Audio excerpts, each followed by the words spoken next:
he did a thing I absolutely did not want him to do. Yeah, because this is now gonna become an eternal argument with better YouTubers, reviewers. Exactly how would we rank strength right now? Well, hi for those who are watching. It's me, the Angry Anime Fan, or Angry Man, the Despair Reviewer, who brings you now chapter 837 of One Piece. First, a very important cover page, or maybe a very important cover page. We see the red-haired pirates, only we do not see Shanks with them. We see only the the dragon tattooed one, the bald headed one, and the wild mane one, and that monkey who I think is Monster. The most important one in the picture is Yasop. He is holding a picture and is laughing his ass off. Could it be? Could he finally have seen his son becoming a pirate? In fact, we did not even see if he could see through the Soviet King disguise. Or is he just reading about the Luffy's goal? I'm wondering. I'm really wondering. But I sure hope Father did read about his son, because that just promises more awesomeness. Either way, this chapter was just what I feared it would be. Long story short, the beginning, Luffy could not overpower Cracker, at least not with Gear 3 nor Gear 2. And also, Luffy was once again being selfish. You remember what he said to when he faced off against Fujitora? He made a promise never to run away again, no matter if it's a Yonko nor a subordinate nor an admiral. In a way, that is very selfish of Luffy. But at the same time, that is Luffy. Luffy strongly believes now he has the power to defeat a Yonko. Do we believe it? I don't know. I believe in the power of the main character. So I sincerely believe he has the power to wound Yonko. But it's true, I too feel like he needs to become stronger. On a side note also, it turns out that Cracker's powers is not just the power to multiple his arms, but even his legs and weapons too. His sword's name is named Pretzel for something. It's apparently a one-of-a-kind sword. As they clash, Cracker holds the initiative, and of course Nami begins to despair. But then Madame Brule begins to taunt Nami, saying that all the time she doesn't believe a single bit that the worst generation is anything about the worst. All they do is characters who have 50 minutes of fame, and she doesn't believe a single one of them is strong, or she all believes they're all bark and no bite. Again, here we're coming to the argument on what is strength currently. I sincerely believe that the Charlotte family is underestimating the worst generation. Yes, I know they are subordinates of a Yonko, but come on. Gekko Moria was a Shibukai, and it turned out that while that guy was tanky, that's all he was. He was tanky to hits, not tanky in strength. So now I'm beginning to wonder, is Big Mom the same? Is she tanky in hits, but not tanky in strength? Or moreover, the fact that the Yonko may be powerful, but they need to fall one day.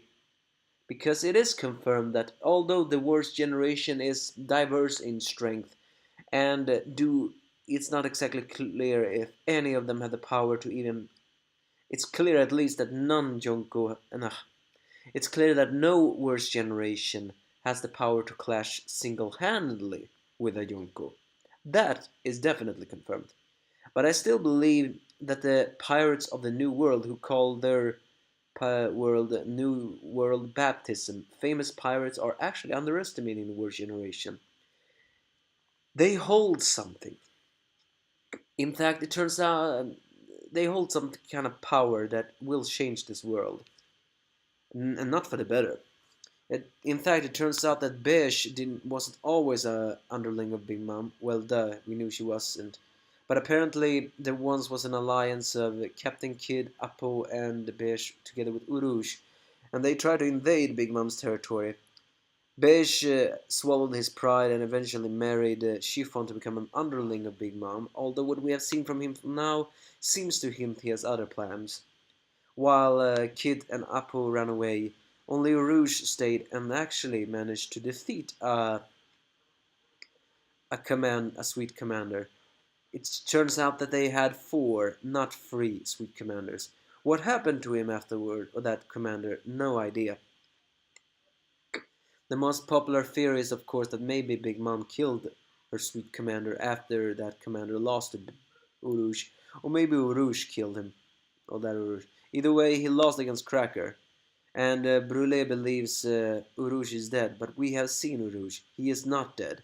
But we can now question ourselves.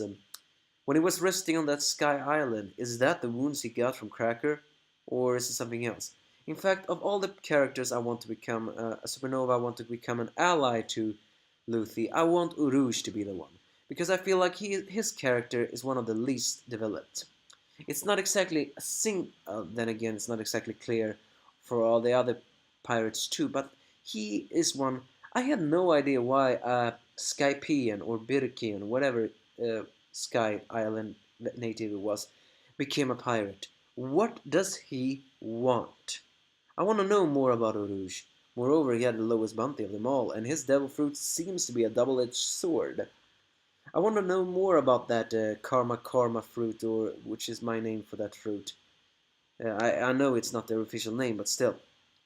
As Brule tries to pull out in Nami using one of her mirrors, Pound saves her, and then Nami hits Brule with her thunder tempo. It's not enough to knock out Brule, but it is enough to cause her great damage, shocking all of the homies, as they still cannot approach Nami, because after all, she holds the one. So the Straw Hats have found a new ally in Pound. And then Cracker just keeps on dominating the fight against Luffy. I did not like that. And then Cracker does the most stupid thing he can ever do. He begins to taunt Luffy about his friend. In fact, he calls Sanji Vinsmoke Sanji.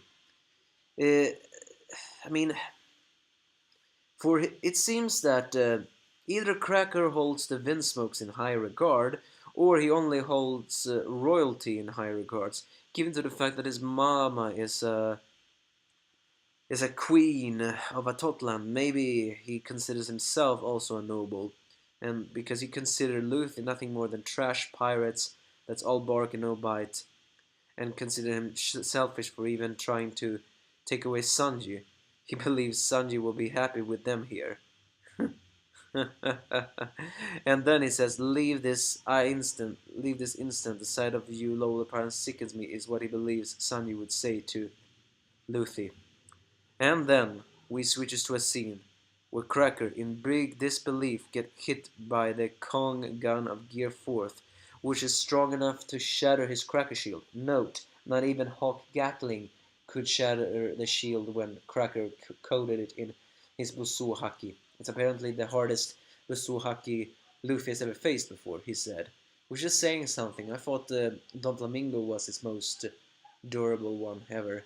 Either way, Luffy hits him with a very satisfying Kong gun that sends Cracker flying away, shocking all of the homies, and actually making us question, did Luffy just one-hit KO Cracker with Gear 4?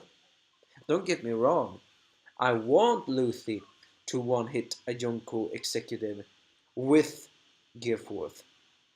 But at the same time, you have to ask yourself, was that a one-hit KO? I mean, Cracker's eyes turn white, and usually when they turn white, they are knocked out. Then again, got white eyes when he was hit by Frankie's strong right, and he wasn't knocked out. But Rob Lucci got white eyes when he was hit by the Gatling, so is Cracker knocked out?